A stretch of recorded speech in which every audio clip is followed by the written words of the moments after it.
জাঙ্কুকের কথা কিছুই বুঝতে পারল না। চুপচাপ শুধু তার দিকে ফ্যাল ফ্যাল করে তাকিয়ে রইল।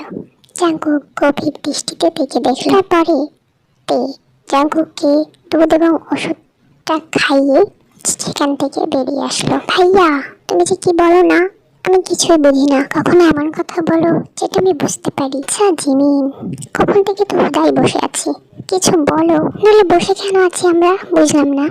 দেখো সুগা, বাড়ি থেকে প্রায়শই আমার বিয়ের কথা বলে। আমি আর কতদিন আটকাবো এটা? করে নাও বিয়ে। কে বারণ করেছে? কে বা ধরে রেখেছে তোমাকে? কেউ বেঁধে রেখেছে? মজা করো না তো কথায় কথায়, কখনো তো সিরিয়াস হও।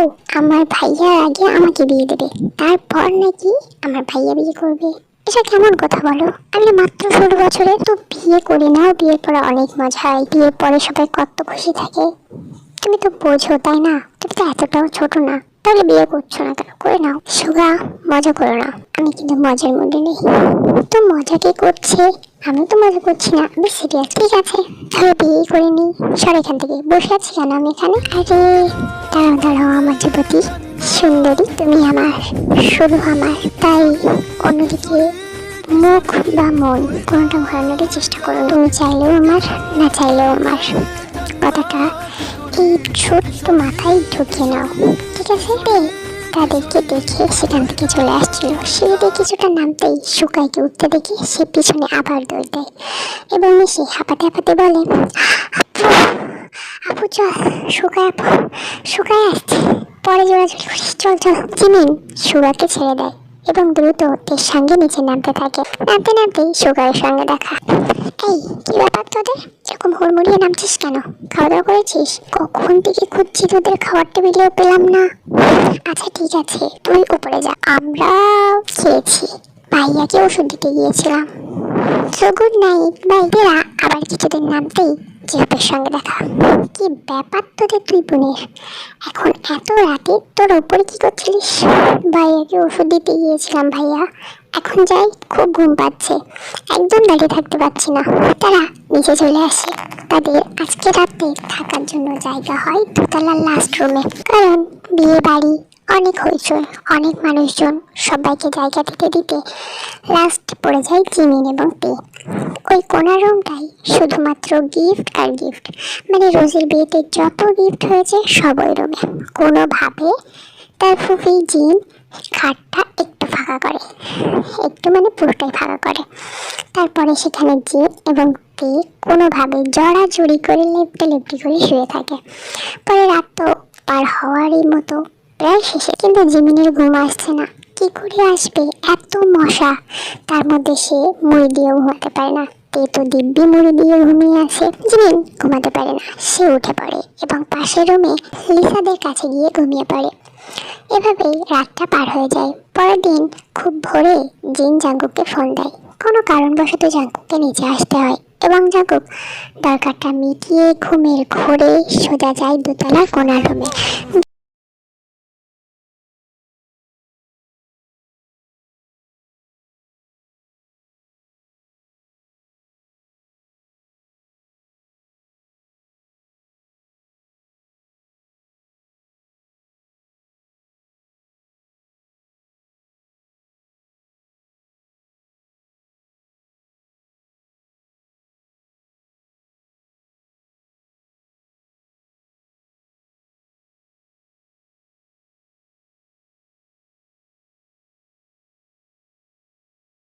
বুঝবে জাঙ্কুককে, এই ভাবনায় জাঙ্কুক বুড়ো হয়ে যাচ্ছে, কিন্তু তে আর বড় হচ্ছে না। জাঙ্কুক থেকে বেশ কিছুক্ষণ দেখে তার খুব ঘুম পাচ্ছে। সে আবারও থেকে শক্ত করে জড়িয়ে ধরে। খুব হালকা মেয়েটা, শুধু বয়সের সাথে লম্বা হয়েছে, কিন্তু কোনো জায়গায় কিছুই বাড়াতে পারেনি। ফালতু মেয়ে একটা, এটা ভেবে জাঙ্কুক ঘুমিয়ে যায়। বেশ 9টার দিকে জিন জাঙ্কুককে কল দেয়। কি ব্যাপার জাঙ্কুক, তোর কোথায় আছিস? তোর রুমে আমি তোকে পাচ্ছি না। আম্মু, তের এখানে আসো। জিন দৌড়াদৌড়ি করে হুড়মুড়িয়ে দোতলায় চলে আসে, চলে যায় লাস্ট রুমে। কি ব্যাপার, তুই এখানে কেন? কখন আসলি? তোকে না তোর রুমে ঘুমানোর কথা। আম্মু চিল, আমি এখানে এই সকালে এসেছি, মাত্র কয়েক ঘন্টা হয়েছে। তোমার ভাইপোর সঙ্গে ঘুমিয়েছি, কিছুই করিনি। ডোন্ট ওয়ারি জাঙ্কুক, আমি সে কথা বলিনি। আচ্ছা বাদ দে, শোন, সকালে রেডি হয়ে সবাইকে যেতে হবে। দেখ ব্যাপারটা কিভাবে তুই সেটেল করতে পারিস, রেডি করে আমাকে জানাস। এই সব কথাবার্তার মধ্যেই তের ঘুম ভেঙে যায়। তে ঘুম থেকে উঠে একটু চমকে যায়, কারণ জাঙ্কুক তার পাশে বসে আছে, সামনে তার ফুফি জিন। তে বেশি কথা না বাড়িয়ে সেখান থেকে চুপচাপ নেমে যায়। সময় পার হয়, সবাই রেডি হয়ে বেরিয়ে পড়ে, কিন্তু তেদের লেট হয়ে যায় একটু, কারণ তেদের সাজতে লেট হয়। আর মেয়েদের তো অলওয়েজ লেট হয়, সেটা আমরা যারা মেকআপ করে তারা জানে। সো তেরা সর্বলাস্টে গিয়ে পৌঁছায় রোজের রিসেপশনে। তো পৌঁছানোর পরে তারা গিয়ে আগে রোজের সঙ্গে দেখা করে, এবং দেখা করে ফেরার সেখান থেকে আসার সময় একজন লোক তেকে ডাক দেয়, এই যে মেয়ে, এখানে আসো, একটু বসো তো, তোমার সাথে কিছু কথা ছিল। হ্যাঁ আঙ্কেল, বলুন কি বলবেন। তোমার নাম কি? আমার নাম কিম তাইয়ং। কেন, তোমার বাবা কি এসেছে? হ্যাঁ এসেছে। কেন, কি দরকার? তোমার বাবা আসলে আমাকে একটু তোমার বাবার সাথে দেখা করাতে পারবে? জিমিন হুট করে কোত্থেকে চলে এলো। কেন আঙ্কেল, আমার বাবার সাথে দেখা করে আপনার কি দরকার? তুমি আবার কে চুপড়ি? আমি তোর বড় বোন জিমিন।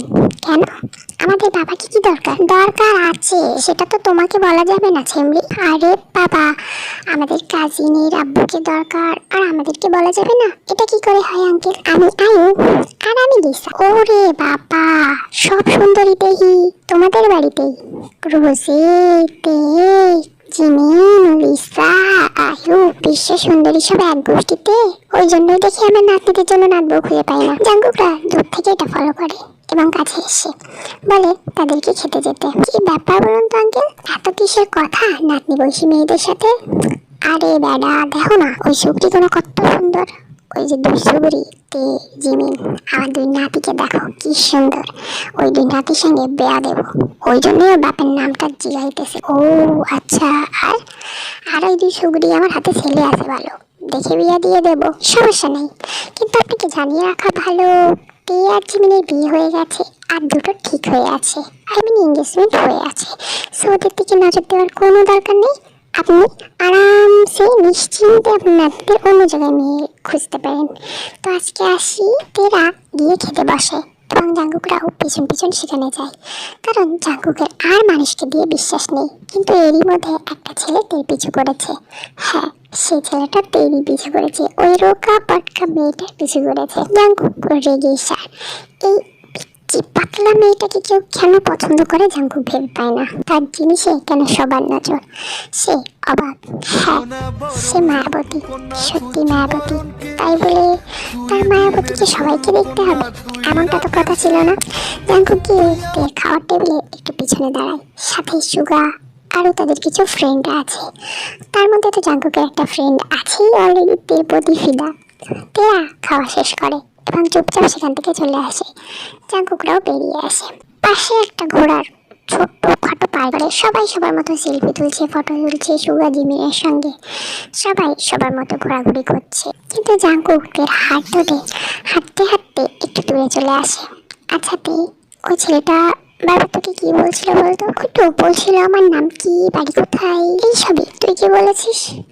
আমি বলেছি যে নাম শুনে কাম কি, বাড়ি শুনে কাজ কি, এরকম বলেছি। শুনতে তুই না কারোর সাথে কথা বলিস না, ঠিক আছে? কেন ভাইয়া, বললে কি সমস্যা? সমস্যা আছে অনেক, তুই বুঝবি না রে পাগলি, একটু বড় হ, তারপরে সব বুঝবি।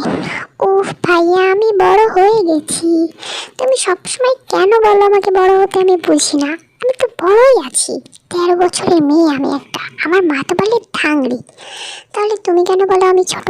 জাঙ্কুক আলাদা করে তের মুখটা 2 হাত দিয়ে ধরে এবং বলে, তুই এখনো কিশোরীতে, যখন তুই বড় হয়ে যাবি তখন ঠিক বুঝতে পারবি আমার কথাগুলো। তে জাঙ্কুকের থেকে ছাড়িয়ে নেয় এবং বলে, সবাই দেখো কত ফটো তুলছে, তুমি কেন তুলছো না? তুমিও কিছু ফটো তুলো। তুই আমার সঙ্গে ফটো তুলবি? তে অবশ্যই তুলবো, কেন নয়। তারা অনেক সেলফি তোলে, অনেক ঘোরাঘুরি করে এবং অবশেষে রোজকে বিদায় দিয়ে তারা বাড়ি ফেরার জন্য রওনা দেয়। জাঙ্কুকদের গাড়ি ছেড়ে দিয়েছে, কিন্তু সে এখনো জানালা দিয়ে থেকে দেখছে। আর একটা ছেলে এসে তার নাম্বারটা তের কোলে দিয়ে গেছে। এর আগে সে ফুলও দিয়েছিল একটা থেকে এবং চৌকো টিপেছিল তের দিক ফিরে, কিন্তু তে ইগনোর করেছে। কিন্তু আজকে নাম্বার দেওয়াটা একটু বাড়াবাড়ি হয়ে গেছে। জাঙ্কুক খেয়াল করেছে সেটা। তেদের বাড়ি ফিরতে ফিরতে সন্ধ্যা হয়ে গেছে, একেবারে অন্ধকারে ঘিরে গেছে চতুর্দিক। তেরা বাসায় ফিরেছে, সবাই চেঞ্জ করে ফ্রেশ হয়ে বসে আড্ডা দিচ্ছিল। তার মাঝেই এক সুপুরুষ এসে দাঁড়ায় তের পাশে এবং তার ঘাড়ে হাত রাখে। তের পিছন ফিরে তাকায়। সেটা আর কেউ নয়, তার জাঙ্কুক ভাইয়া। মাথার চুল ভিজে, এখনো বিন্দু বিন্দু পানি সারা মুখে, হয়তো গোসল করেছে। করার পরপরই চলে এসেছে সে। সবার মাঝখান থেকে ডেকে ডেকে তার সাথে তার রুমে নিয়ে যায়। দরজাটা অল্প ভিজিয়ে দিয়ে তের সাথে কথা বলা স্টার্ট করে। তখন যে ছেলেটা তোকে নাম্বার দিয়েছিল সেটা কি করেছিস? ওটা ওটা তো আমি ছেলে রাস্তায় ফেলে দিয়েছি। এটা সেই ছেলে না যে কালকে তোকে গোলাপ দিয়েছিল? ভাইয়া তুমি কি করে জানলে? তখন তো তুমি... হ্যাঁ, আমি অন্য সাইডে ছিলাম, আমি দেখিনি, কিন্তু শুনেছি। আর এই ছেলেটাই না তোকে দেখে সিটি মেরেছিল? আমি না বারণ করেছিলাম সিটি মারলে তার দিকে না ফিরতে। জাঙ্কুক কথাটি বলার সময় তেকে ধাক্কা মেরে খাটে ফেলে দেয় এবং নিজে তার দুই সাইডে হাত রেখে উঁচু হয়ে তার দিকে তাকিয়ে থাকে। রাগে চোখ লাল জাঙ্কুকের। তে একটু ভয়ার্থ মুখেই বলে, কখন বারণ করলে? আমি তো শুনিনি। তুই শুনিসনি, কিন্তু আর্মিরা জানে। কি বলো আর্মি? জানো তো, একটু কমেন্টে জানিয়ে দিও তো। থেকে ফিরেছিলিস কেন সেটা বল। আমি ভুলবশত একবার ফিরেছিলাম, পরে আর ফিরিনি। সরি। তুই কি জানিস এই ছেলেগুলো তোকে নাম্বার বা ফুল কেন দেয়? হ্যাঁ জানি তো, দাদি বলেছে ওরা আমার উপর লাইন মারে, তাই নাম্বার দেয়। লাইন মারে? এটা কিরকম শব্দ? হ্যাঁ, লাইন করার জন্য, মানে লাইন মারার জন্য, এটাই বলেছে দাদি। স্টপ ইট তে, সিরিয়াসলি? ওএমজি। আচ্ছা শোন, তুই আমাকে কথা দে, কেউ যদি তোকে প্রপোজ করে তুই অ্যাকসেপ্ট করবি না। কিন্তু কেন ভাইয়া? তুই আমার কথা শোন। তের হাতটি খপ করে ধরে নেয় এবং তার হাতের মধ্যে বন্ধ করে তার সামনে বসে পড়ে। আচ্ছা শোন না রে, তুই আমাকে কথা দে, কেউ যদি তোকে প্রপোজ করে তুই অ্যাকসেপ্ট করবি না, প্লাস কোনো ছেলের দিকে তুই তাকাবিও না। আচ্ছা ঠিক আছে, আমি তোমাকে কথা দিলাম ভাইয়া, কোনো ছেলে যদি আমাকে প্রপোজ করে তাহলে আমি সেটা অ্যাকসেপ্ট করব।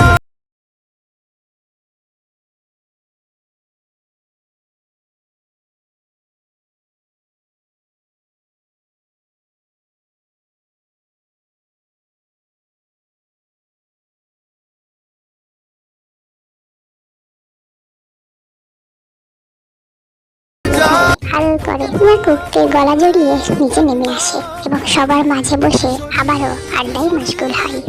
গল্পটি ভালো লাগলে সাবস্ক্রাইব করে পাশে থেকে